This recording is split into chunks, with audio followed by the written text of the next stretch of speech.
Okay, Bismillah, walhamdulillah, wassalatu wassalam ala Sayyidina Rasulillah wa ala alihi wa sahbihi wa man walah, amma ba'd.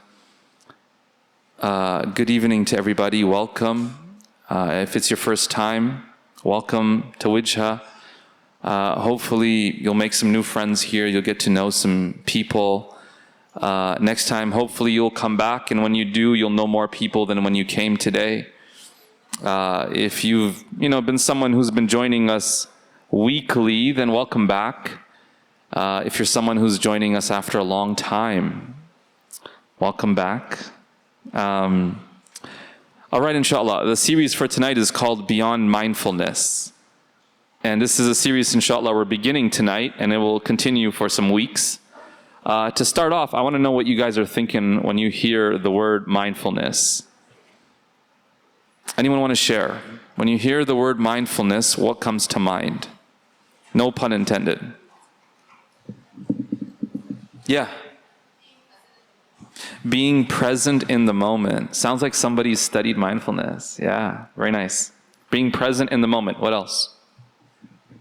What else comes to mind?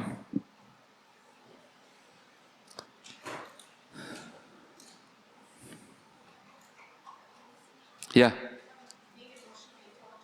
Being emotionally intelligent. Okay. What else?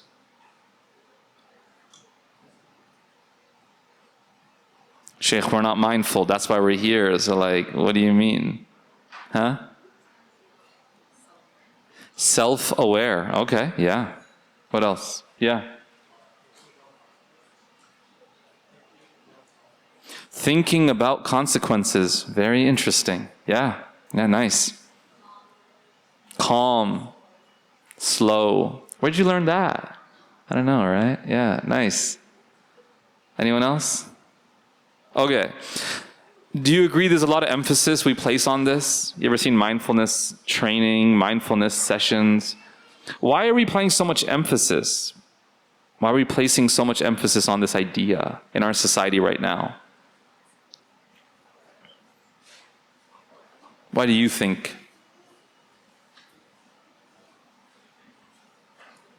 Yeah.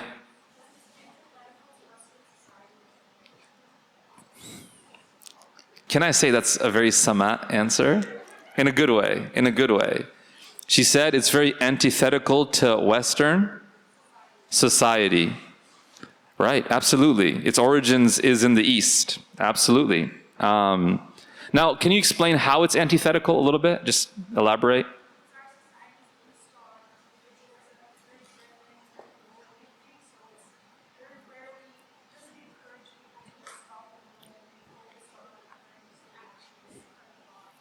Absolutely. Our society is very driven, very forward-thinking, like just always moving forward, forward, forward. We don't pause to stop and be present where we are. Beautiful. Very nice. What else? Anybody?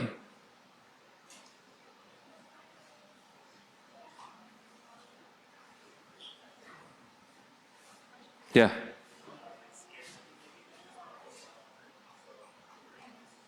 Scarcity, so there's not enough mindfulness, so now we're emphasizing it so that people can become more mindful.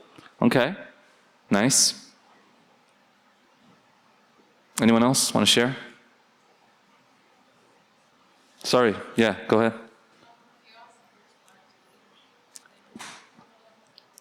I'm sorry, I heard the productivity part, but did you say chaos?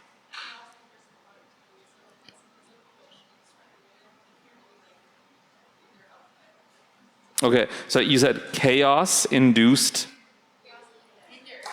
Okay, chaos hinders productivity. Beautiful. Absolutely. So we want people to be mindful and present because of productivity. Because the value of human beings in our society lies in what they're able to produce. So it's not always about well-being. I would agree with you. It's not always about well-being, like that your life is going well. It's like, no, we offer you the training so that you could make us more money. Right? That's what mindfulness is often sold as. Okay.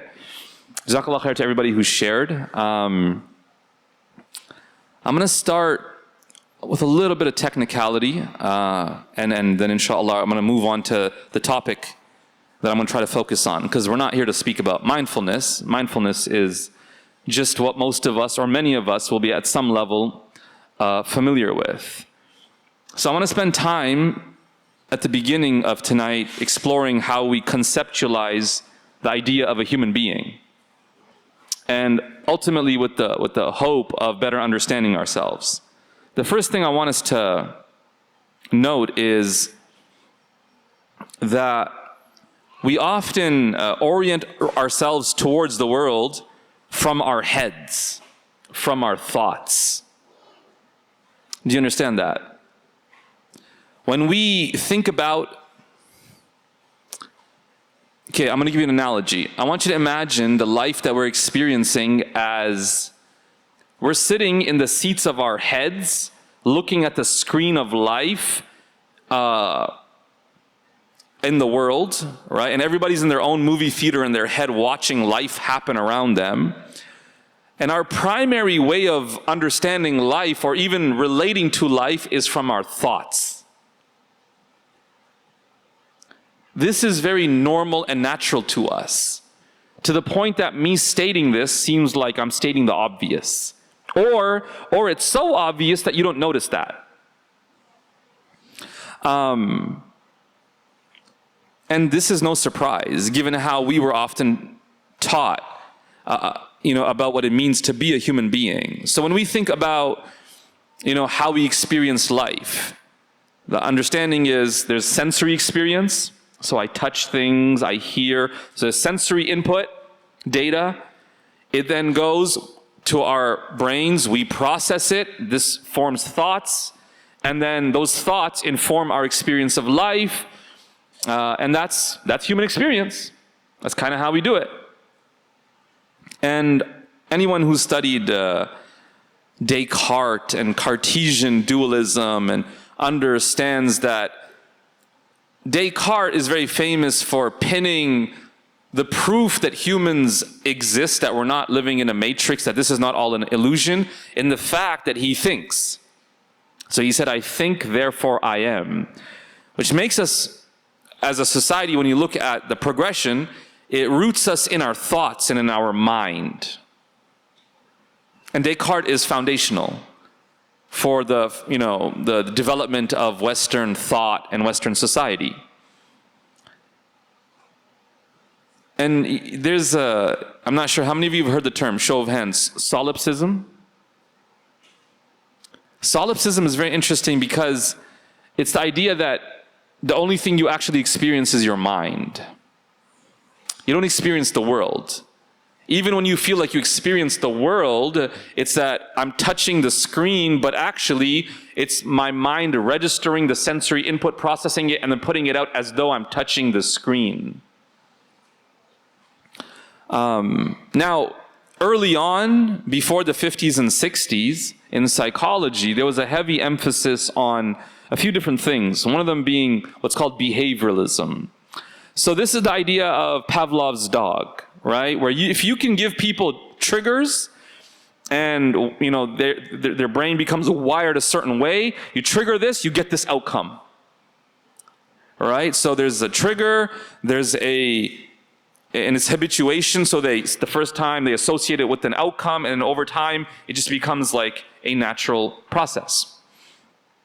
Now, another very popular way of understanding human beings at that time was Freudian psychoanalysis, which is the idea that for us to understand anybody, we need to really understand their childhood, we need to understand their the depth, depth psychology, the depth of their ego, their id, and the shadow, and the animus, and the anima, and all of that, right? Jungian psychology.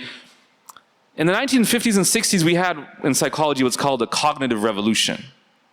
And there, essentially, the desire was to move away from number one, a total neglect of the inner world in behaviorism, but also to move away from this whole messy world of psychoanalysis, where a person lies down on a couch, and that's not how it is nowadays. Psychoanalysis today is very robust. But in those days, the stereotype was someone lies there and says, yeah, everything that happened to you is because something happened in your childhood. And it's like a real messy kind of, at that time considered to some extent unscientific. Anyways, the cognitive revolution was very much in line with the spirit of the way that the Western world was developing. So the idea of we want to be rational people, people of science, the empirical method where we can measure, we can measure, not just like someone's, the psychoanalyst telling you, yeah, that's probably because your mom neglected you in your childhood, right? Like, how do you even measure that? So they were like, no, we want to be able to measure things. So we want a method that would do that. And of course, today we see, as a result, probably the most prominent and widespread form of therapeutic modality is CBT, right? CBT, cognitive behavioral therapy, the idea, and even the model. If you think about the model really says the human being has a few layers. You have your thoughts, right? You have your emotions, okay, you have behaviors, thoughts, emotions, and core beliefs, right? And then you kind of navigate that. The focus in CBT is all about what? Maladaptive thoughts that cause emotional distress, cognitive distortions. And so the treatment becomes what? You want people to get better? Fix the way they think. Correct the way they think. Challenge the distortions. Try to get them to think differently. There's even, a saying in the CBT kind of field of fix your thoughts, fix your life. If you could just fix the way you think, everything will be solved. And that was very popular for a long time. We can understand why CBT would be so popular. It was very efficient. So CBT is often marketed as 8 to 12 sessions, right? There's a lot of research that shows significant improvements in one's mental health comes after at least 6 months. And if you do 1 year of psychotherapy, that's where you start to see like real significant change in a person. So this idea of 8 to 12 sessions done once a week, in like 2 months you're done, it's not exactly as what it's made out to be. Now, there's a lot of critiques now you'll see of CBT. One being that it's very surface level. It's like you're just policing someone's thoughts. You're managing someone's symptoms. You're not actually transforming their being. Another is that sometimes it's deemed as emotionally insensitive. Someone comes to you struggling emotionally and you want to talk about their thoughts. It's almost like applying logic to somebody struggling with their experience. And it also has a very Western perspective at its core, because it ignores communal, spiritual, cultural worldviews. Okay. So mindfulness then, all of this is like a prelude to the idea of mindfulness, because now we'll understand why mindfulness is seen as a solution in the world that we live in. If primarily your experience of life is through your thoughts, then if we can manage your thoughts, in terms of distortions, yeah, therapy will deal with the distortions. But day to day, if you are to experience life more fully, just be more present with your thoughts, with your mind. That's why we call it mindfulness. The word mindfulness took off within the last maybe 20 to 30 years. It was used before that, but its prevalence that we see today is not nowhere near what it was. It's way more, rather, I should say, than it was 30, 40 years ago. So one of the more famous people that's popularized the idea of mindfulness is Jon Kabat-Zinn. Anyone ever heard of Jon Kabat-Zinn?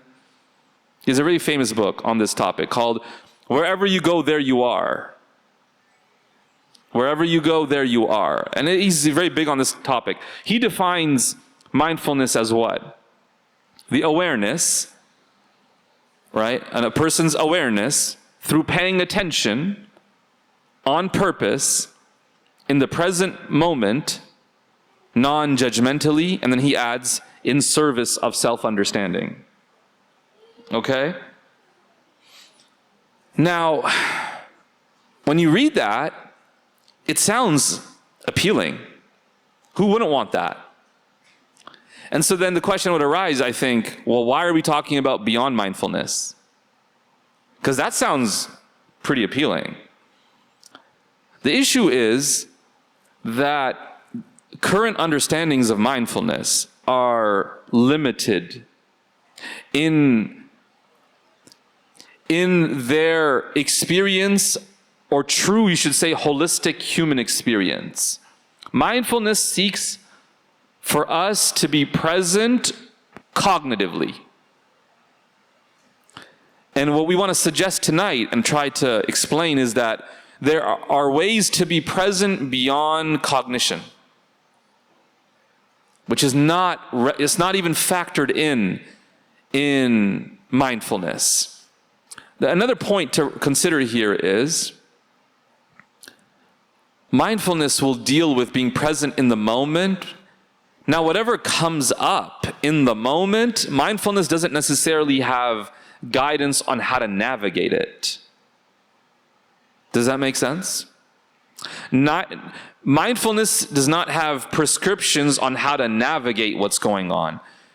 Mindfulness is focused on, can you just anchor into the moment?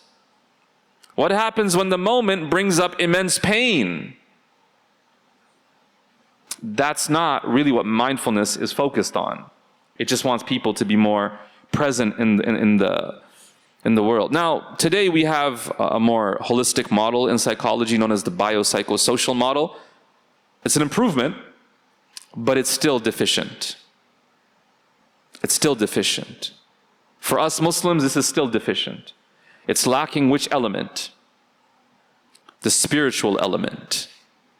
Because the biological aspect of the human factors in the composition, the physical composition of the human being. Psycho refers to the inner experience, mental experience that the human has of life. Social is their interactions with those around them. But what about spiritual? The idea that the human being has a spirit. This is established in the Quran. Every Muslim must believe this, because it's in the Quran. We believe that humans have a spirit, a ruh. A ruh that is not observable, as a result of which it lies outside of the scope of scientific inquiry. The evidence for it is in the Quran. It's not under a microscope. Does that make sense? And so Muslims have always studied what's known as ilmun nafs, which translates to the science of the soul. Psychology literally translates to the study of the psyche, meaning the soul in Greek. But most psychologists today don't believe in a soul in the way that people of the past believed in a soul. So the problem then with mindfulness is that we're not factoring in this whole dimension, the spiritual dimension of existence. It's purely a cognitive dimension. Does that make sense? And as Muslims, we believe that we are primarily souls. We're not primarily bodies. The very first thing that we were souls. Arwah, ruh. And it's Allah then took our souls and placed it into a body and sent us into the world. So the body came after. And then after we pass away and we are buried and we disintegrate, our bodies will wither away. Our soul will always remain. The soul will always remain beyond the body. So our primary mode of being is spiritual. We are spiritual beings having a physical experience, not physical beings having spiritual experiences. Does that make sense? And we've kind of inverted that. So we often think of ourselves primarily as physical beings, and then, oh yeah, we have a soul. And it's like, no, we are experiencing life primarily from the soul. And there's a lot to say about that, actually. Our goal here now in these sessions is to talk a little bit about what it might look like to orient ourselves towards life from the heart, not just from the mind. So we're not just trying to think about life. Do you get that? Because a lot of us, that's how we go through life. We go through life thinking. We don't go through life witnessing. That's a word used in the Quran. Shahada, shaheed. أو ألقى السمع وهو شهيد. To witness. Witness not just through your eyes. The Quran speaks about perception of the heart, understanding of the heart, blindness of the heart if you don't see from the heart. And this all might sound for a moment, a little abstract, but I'm going to hope to flesh it out a little bit more. One of the first things I want to highlight, though, and this is a very interesting idea, it's that human beings, we are not just intellects. As a result of which, it's not that if we could just provide someone with facts that they would accept and they would change. And we all know that. Does that make sense? If we were just intellects, then to change someone, feed them the right intellectual information and they are guaranteed to change. No? If we are just intellects and we have nothing else, it's just a processing system. Put the right info in, the system would accept it. Is it possible for somebody to hear something that makes total sense to them and still reject it? So what does it take? What does it take to get somebody to believe something? Is it more information? You give them more information, they say, yeah, I get what you're saying. I don't believe it. Then what? Where do you go from there? What's the gap? Philosophers talk about this all the time. They're like, where's the gap? You could provide all the information which logically leads to this conclusion and the person could choose, no, I reject this. Then what do you do? So where does this belief take place? The idea that a person believes something. We talk about submission. Islam is about submission. What does that mean? You submit to the truth. Where does that happen? Is that also just a thought? Because if it's all just thoughts, then make sure that what you're saying logically follows, then the thoughts won't have a choice but to accept it. But we know that's not the case. We're not just thoughts. In fact, a lot of what we do is quite irrational. So then where's that coming from? If we're not just rational beings, where's all that motivation? Where's it coming from? And this is very important because we talk about like self-discipline. What is the self that you're disciplining? And you might say, well, me. Who's me? Your thoughts? Is that all it takes? Fix your thoughts and then you'll get up and go for that run? You'll stay away from the cheesecake? No, you could actually literally have the thought, I should not eat this. I made a promise to myself this morning, I will not eat this. And then something happens and you eat it. What needs to be corrected? Do you get what I'm trying to say here? This is a major, I think even Muslims have this, this little misunderstanding. They think that if we could just teach people knowledge, that Muslims would be better. Do you get that? And a lot of us would think like, yeah, why not? Isn't that the case? Isn't that why Islam says learn knowledge and knowledge, knowledge, knowledge? Guys, let's be real about it. How many Muslims around the world know that prayer is fard, an obligation 5 times a day?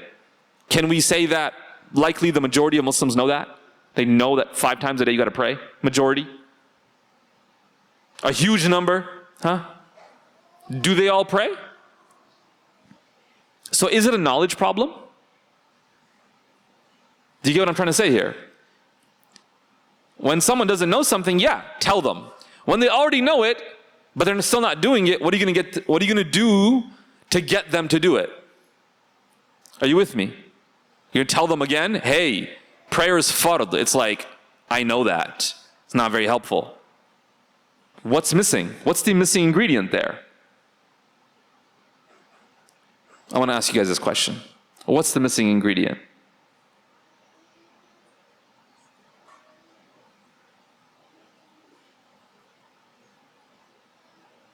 Yeah.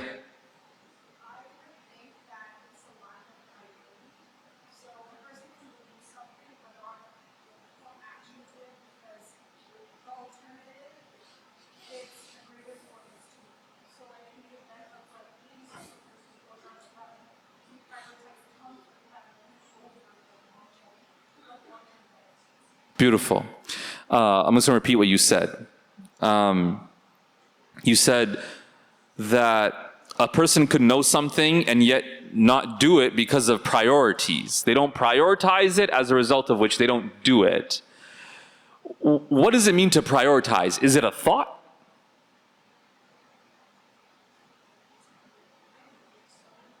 So if we could just get them to think, in that moment, let's say, in that moment they're sitting there and they're like, I should go for a run, I really should, but I don't feel like it.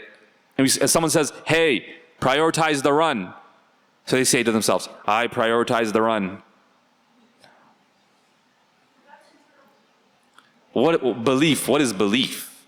Is it a thought?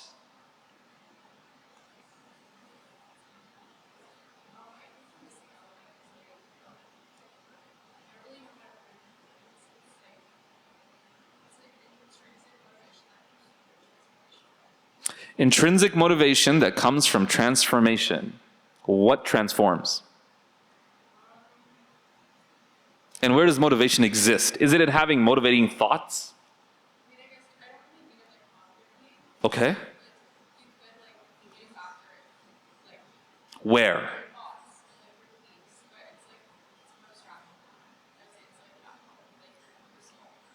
Soul. Allahu Akbar.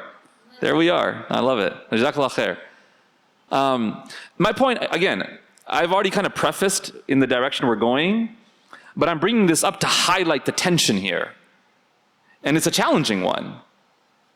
If you've ever tried to speak to somebody and they're going through something very painful, let's say, and you try to give them all the cognitive, rational thoughts on the issue, hey, this will pass, it's temporary, it could have been worse. You have all these like logical facts you could give them, and none of it could mean anything to them. Or they could even know that what you're saying is true, but it doesn't change anything for them. In fact, often people get really irritated. I don't want you to just tell me the facts. But if we're just intellects, I don't know what else to tell you. Yeah.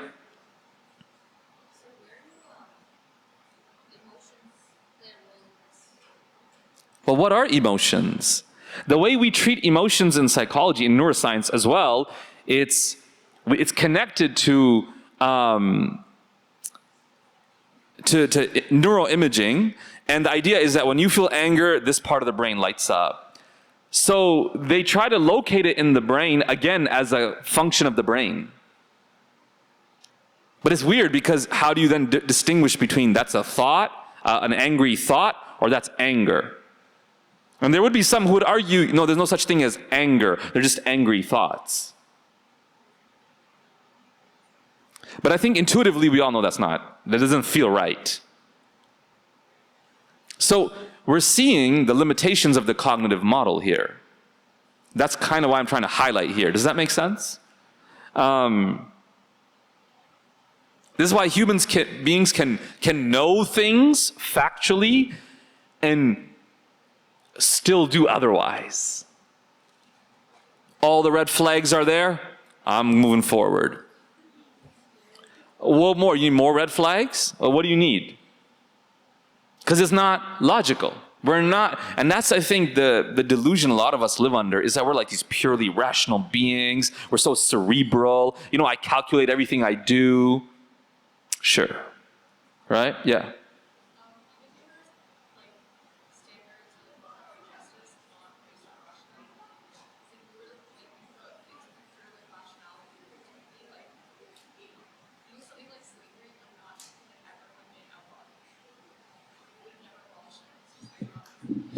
Absolutely. No, a lot of the moral arguments we present as being purely rational, you're right.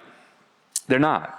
They're not. They're driven by a lot of public pressure, sentiment, emotionality, a lot of different things. Absolutely. Biases, 100%. So this is the quicker that we as human beings can come to terms with the idea that we are not purely rational beings, we then have to start asking ourselves, well, if it's not all rational, what else is it? What else is it? In the Quran, Allah does not use the intellect as a noun. Like the intellect, al-aql. He doesn't do that. Allah uses it consistently as a verb. أَفَلَا تَعْقِلُونَ. Right? As a verb. And so it's a process. But ultimately, submission, as Muslims, we believe it's the heart that submits. The soul, when it is purified, it will submit to the truth of the facts placed before it. Do you get that? And there are many things that can prevent a person from accepting and submitting to the truth that they know. You ever done that? I know I've done that. Okay? I've done it. I'm sure we've all done it, even if we don't want to admit it. Maybe this is literally an example of what I'm talking about. But I can remember when I was younger, I would get into an argument with somebody. You know, 3/4 into the argument, you realize you're wrong. But then you're too far into, you can't back out. You know what I'm talking about? So now you're just like trying to find a way to save face. And they've got you cornered and you're like, yeah, we're saying the same thing, and you're trying to pivot. Or you just say, no, that's just your opinion. I don't accept, that's just your opinion. But deep down in your heart, you know what they're saying is true. You just can't, your ego will not allow you to admit it. That's one example of a time when a human being can know the facts to be true, yet refuse to submit. Due to ego, due to arrogance, pride. There were many in the time of the Prophet ﷺ who knew Islam to be true, factually. But their arrogance, their desire for status and power, their tribalism prevented them from submitting to the truth. You ever done that? You were in denial about something regarding yourself for a long time. And somehow, at some point in your life, you're like, you know what? That's very true. I need to get my life together. Deep down, you knew this maybe 2 years ago. But you never submitted to it to say, this is true with a capital T in an irrefutable way that I need to now act upon. We never did that. So as a result of which, we're like, yeah, maybe, sure, whatever. Deep down, we know it's true, but we're not accepting it. It's too uncomfortable. It's too painful. And then down the line, yeah, I'm true. That's true. I need to accept that. There's a lot of things in high school, right? We tell ourselves, no, I'm doing that for myself, right? And 3-4 years later, you look back, you're like, I was so doing it for the people around me, yo. To impress that person, impress that person. But in the moment, we lie to ourselves. We refuse to submit to the truth because it's too painful. Because it's too painful. And that's why we say human beings can be in denial. You ever seen that? Someone's in denial about something that's just so obviously true. Their spouse has cheated on them, has said this to them, done that to them, all this stuff. And they're like, no, I still think, we could make this work. You're like, they don't love you anymore. No, don't say that. I think they might still do. And a party's like, what? Accept it. Just come to terms with it. Submit to the truth. Why do people not submit? Because of the pain, because of the arrogance, because of all these different factors. We're not purely rational beings. So if we're only experiencing life and orienting towards the world from our minds, from our brains and from our thoughts, we're missing out on major dimensions of human experience. And I'll give you a few examples. And then we'll stop here for tonight, inshallah. We'll build upon this further. Have you ever looked into the eyes of a baby and felt something so powerful in your heart of love or of warmth, of joy? That's not a rational thought that led to that. You get it? You looked, and it's like it touches your soul.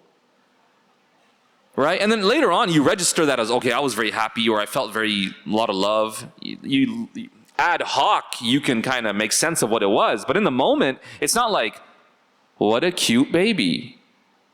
Very pure eyes.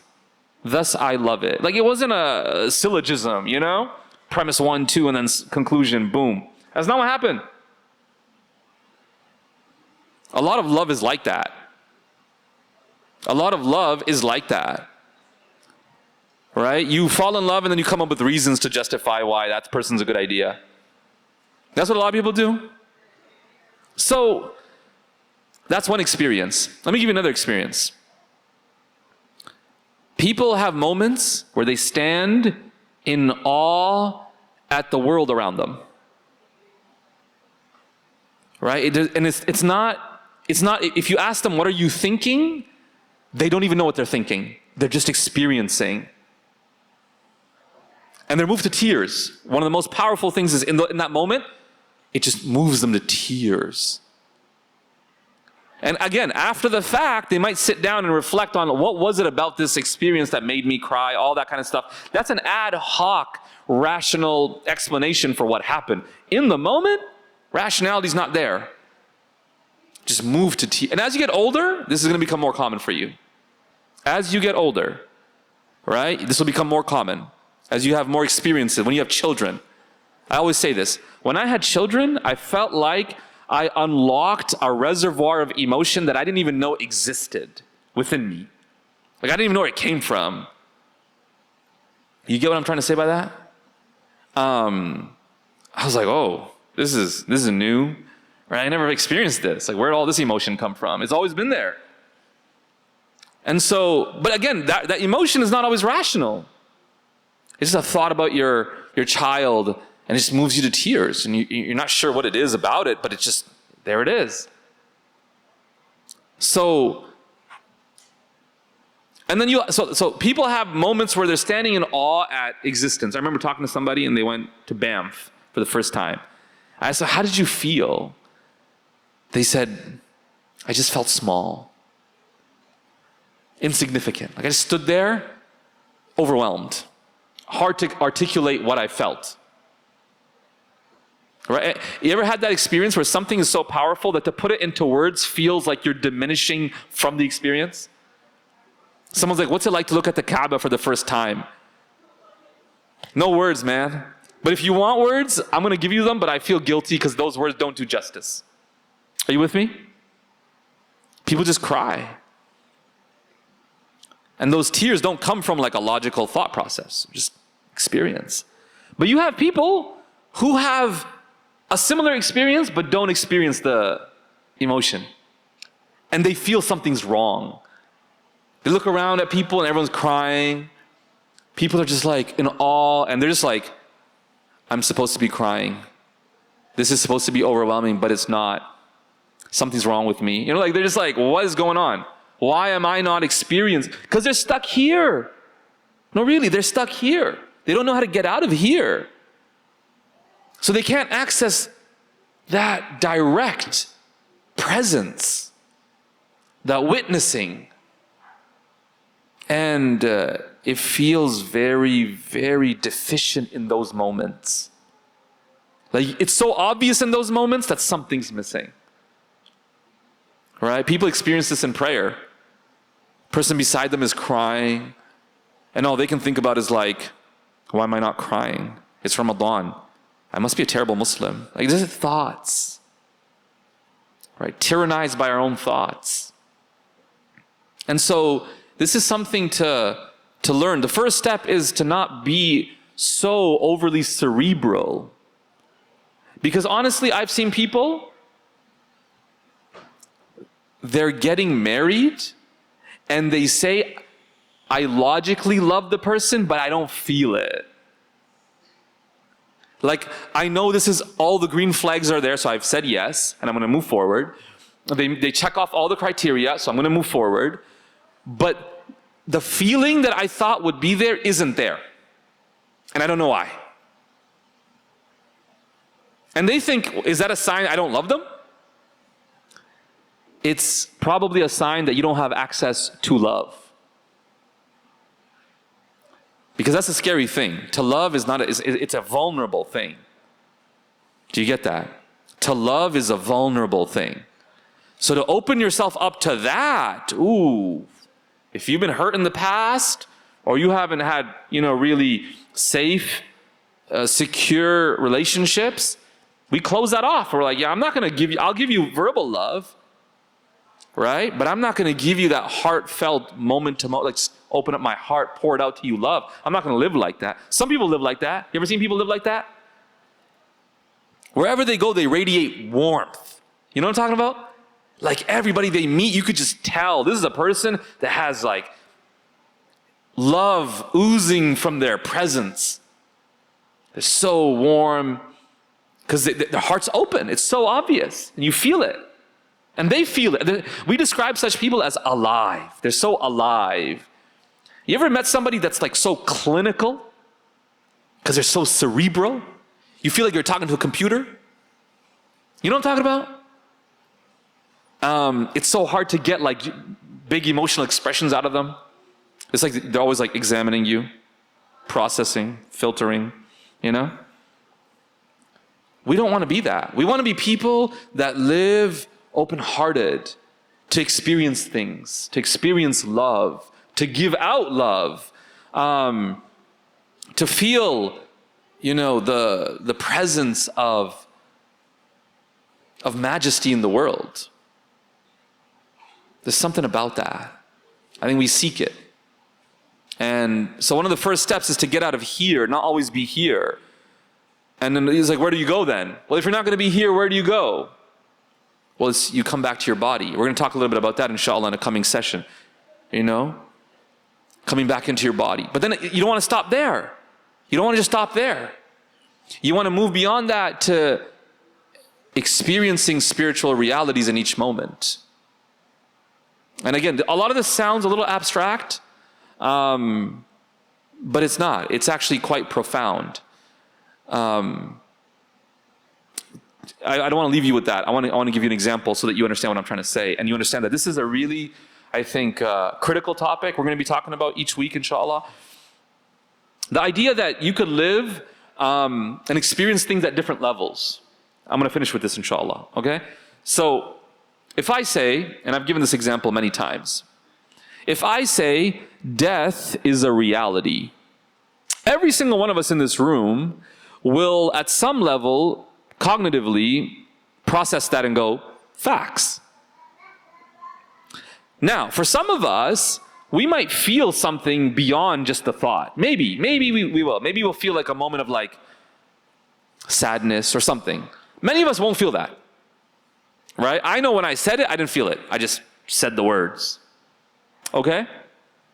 But let's say you're standing in a janazah.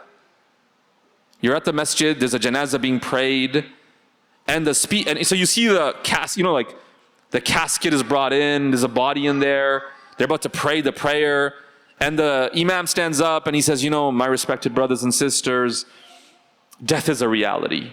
In that moment, it's likely to hit you at a deeper level than when I just said it right now, in this gathering. Do you get it? which is weird, because it's not a fact-based, or, you know what I mean? It's not a truth-based feeling. Is death is a reality more true at a janazah? No, it's equally true. But we process it in a different way in that moment. Let's say the janazah is of a, God forbid, a close relative of yours. Suddenly those words are probably so powerful, they move you to tears. God forbid, la samahallah, imagine those words are said to you. Death is a reality. After the doctor has diagnosed you with 2 weeks to live. What do those words mean at that point? They mean such deep truth that you're going to look around at people. You're going to look around at the people around you and be like, "How are y'all just still living like this? We're going to die, guys." And everyone's like, "Yeah, we know we're going to die." No, like, it's real. Like, for you with 2 weeks left, it feels so real. Because now, at that point, you've opened yourself up to thoroughly accept that reality with all of its depth. And you're experiencing that spiritual reality that I am going to die. I am going to die. Do you get that? You see how it's the same statement, but it takes on different layers of meaning based on our own state. The fact doesn't change. It's the same fact each time. But our openness and ability to witness the truth of that fact does change at each level. Because the state of our heart changes at each level. Does that make sense? So we're going to be talking a little bit more about this, inshallah, as we move forward. So far, we've just been talking about the limitations of mindfulness. We're going to move forward to talk about, okay, if not mindfulness, then what? And here, I'm going to draw upon a term from, some practitioners. They call it heartfulness, and I think it's a beautiful term. We're going to speak about that, inshallah, in the coming weeks. Jazakumullahu khairan to everybody for coming out.